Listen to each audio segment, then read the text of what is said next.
تو آپ نے انڈیا کی بھی مت بسٹنگ کی.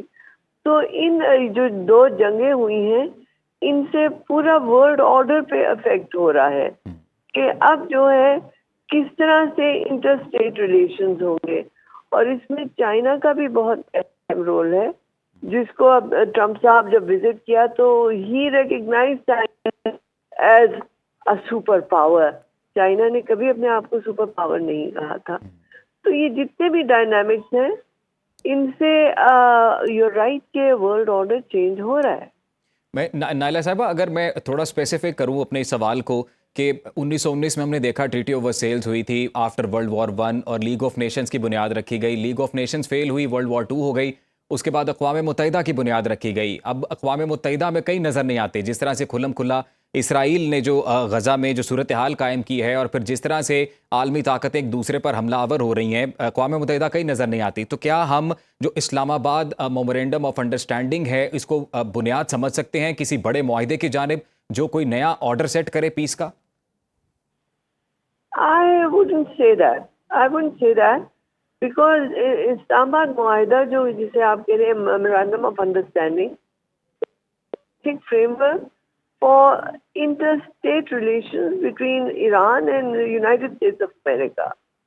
اس میں کوئی ورلڈ آرڈر کی بات ایسا نہیں ہو رہی ہے. اس میں جو ہے کیسے یہ اپنے جو ہے پیس اینڈ اسٹیبلٹی کو لا سکتے ہیں, اور اس میں جو اصلی تخریب کار ہے جو اسرائیل ہے اس کی تو بات ہی نہیں ہو رہی ہے. سو ابھی I don't think you can use it for that purpose. But yes جو ابھی R4 کی میٹنگ ہوئی ہے مصر میں, اس پہ اسحاق ڈار صاحب گئے ہوئے تھے.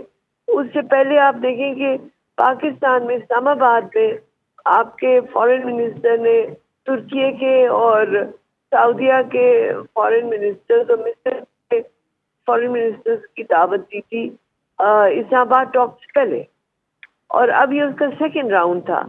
تو اس کو آپ کہہ سکتے ہیں کہ وہ ایک نیا کوڈ بن رہا ہے یا وہ کیا الائنس بن رہا ہے اس کو میں کہہ سکتی ہوں. بٹ آئی ووڈنٹ سے کہ Islamabad memorandum of understanding would be like charter of UN, of course not. اچھا نائلہ صاحبہ ابھی I don't know even the board of peace کو نہیں وہ بنا پا رہے. ٹھیک ہے, ابھی آپ اسرائیل کے کردار کی بات کر رہی تھیں, IDF کا آپ نے ذکر کیا, تو موساد کے کردار کو بھی ہم اگنور نہیں کر سکتے کہ کس طرح سے وہ کارروائیاں کر رہے ہیں. ابھی لبنان میں جو امن ہے وہ قائم ہوتا نظر نہیں آ رہا.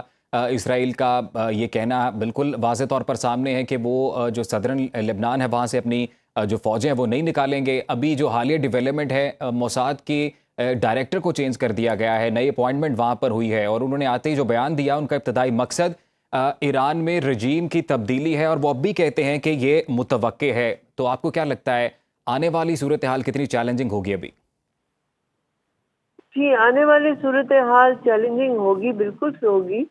اس میں ہم نے دیکھنا ہے کہ کس طرح سے, because like you said Israel is violating the cease fire جو کہ وائٹ ہاؤس میں پریزیڈنٹ ٹرمپ نے لیبنیز پرائم منسٹر اور اسرائیلی کے درمیان کرائی تھی.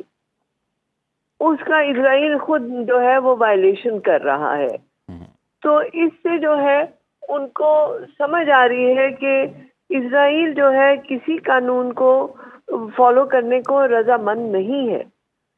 تو اس وجہ سے مسائل گمبھیر ہو سکتے ہیں, ابھی بھی ہو سکتے ہیں. آپ دیکھیے کل ہی ٹرمپ صاحب کی ٹویٹ تھی کہ اگر حزب اللہ کو ایران کنٹرول نہیں کرتا تو ہم ایران پہ پھر اٹیک کر دیں گے. جی تو یہ بہت فریجائل سچویشن ہے, اس وقت آپ کچھ کہہ نہیں سکتے. ابھی فریجائل سچویشن ہے. جی بالکل. بریگیڈیئر ریٹائرڈ بابر علاؤدین صاحب نے ہمیں جوائن کیا ہے, ان کا تجزیہ لیں گے. بابر صاحب بہت شکریہ آپ کے وقت کا. سر آپ کس طرح سے دیکھ رہے ہیں ان تاریخی مناظر کو کہ ایک امن معاہدہ ہونے جا رہا ہے, غالباً کوشش پوری ہے, اور ابھی تک اسلام آباد میمورینڈم آف انڈرسٹینڈنگ سائن ہوا ہے, ابھی ایرانی صدر دورہ کر رہے ہیں پاکستان کا, کیا کہیں گے آپ؟ جی بڑی اچھی ڈیولپمنٹس ہیں, تاریخی ڈیولپمنٹس ہیں اور بڑی positive developments over all Pakistan کے لیے اور مسلم امہ کے لیے بھی, خطے کے لیے بھی, دنیا کے امن کے لیے بھی. اور سب سے خوشی کی بات ہے کہ ان تمام ڈیولپمنٹس میں پاکستان جو ہے وہ سب سے آگے ہے. پاکستان ایک ڈرائیونگ فورس ہے, پاکستان ایک ٹرینڈ سیٹر ہے, اور لیڈ کر رہے ہیں ہم اس پوری کی پوری ایفرٹ کو, جو کہ 28 فروری کو جب ایران کے اوپر امریکہ کا حملہ اور اس کے بعد سے شروع ہوئی, اور آج ایرانی پریزیڈنٹ جو مختصر دورے پہ پاکستان آئے ہیں، یہ بھی اس کا ایک کلائمیکس ہے۔ بیسیکلی وہ پاکستان کے عوام کا، پاکستان کی گورنمنٹ کا شکریہ ادا کرنے آئے ہیں، جس طریقے سے پاکستان نے ایران کو سپورٹ کیا ہے۔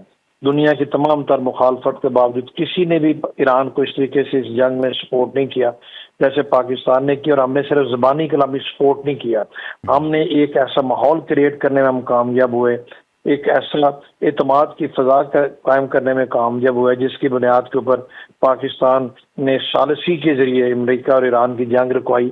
اس طریقے سے بہت کم ہوتا ہے، ہم نے صرف کو قراردادیں پاس نہیں کی، ہماری لیڈرشپ نے دن رات اس سلسلے میں ایک ہو کے کام کیا، ایران کے بے تحاشا دورے کیے، بہت سارے رسک ہم نے لیے، اور الٹیمیٹلی چونکہ ہماری نیت ٹھیک تھی، ہماری کوششیں بہت مخلصانہ تھی، اس کا فائدہ یہ ہوا کہ ابھی آپ جیسے کہہ رہے ہیں کہ ایم او یو تو سائن ہو چکے ہیں، ابھی کمپوزٹ ڈائلاگ شروع ہو چکے ہیں، جس کے بعد امید ہے کہ 60 ڈیز کے اسٹیپولیٹڈ ٹائم میں ایک کمپریہنسو پیس ایگریمنٹ جو ہے سائن ہو جائے، جس کی بنیاد پر اس خطے میں پائیدار امن کی ایک لوگوں کو نئی جو امید لگا کے لوگ بیٹھے ہیں اس حقیقت میں بدلتے ہوئے نظر آئے گی۔ تو آج کا دورہ اس حوالے سے بہت امپورٹنٹ ہے اور خوشی کا دن بھی ہے سب کے لیے، ہر پاکستانی کے لیے خوشی کا دن ہے، کیونکہ ہم ڈپلومیٹکلی سفارتی محاذ پر پاکستان اس طریقے سے فور فرنٹ میں اتنی بلندیوں میں اپنی اوورال 78 ایئر آف ہسٹری میں کبھی بھی شاید نہیں تھا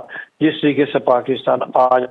تو میں تو یہ کہوں گا کہ اس پہ خوشی بھی منانی چاہیے، اللہ کا شکر بھی ادا کرنا چاہیے، اور اپریشیٹ ہم سب کو کرنا چاہیے، اپنی پولیٹیکل لیڈرشپ کو، ملٹری لیڈرشپ کو، آرمی چیف کو، پرائم منسٹر کو، کہ جس طریقے سے انہوں نے اپنے ملک کی عزت میں اضافہ کیا ہے اپنی کوششوں سے، نیک نیتی سے، اور یہ اس سے ایک چیز ثابت ہوتی ہے جب سنسیئرٹی آف پرپز ہو، جب آپ کی نیت ٹھیک ہو، آپ دل سے کام کریں تو کوئی کام بھی مشکل نہیں ہوتا۔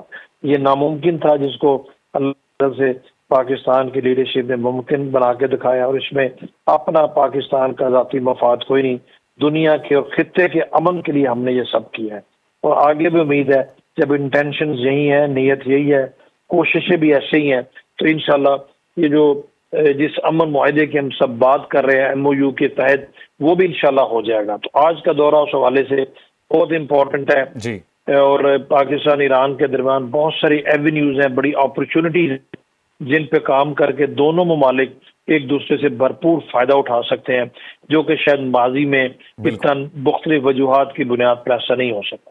بہت شکریہ بابر علاء الدین، بریگیڈیئر ریٹائرڈ دفاعی تجزیہ کار، اپنا تجزیہ دے رہے تھے، آپ کے وقت کا بہت شکریہ۔ اس کے علاوہ سابق سفیر نائلہ چوہان صاحبہ ہمارے ساتھ موجود تھیں، آپ کا بہت شکریہ۔ ہمارے ساتھ Ghazala Noreen deputy bureau chief Islamabad موجود تھیں، آپ کا بھی بہت شکریہ۔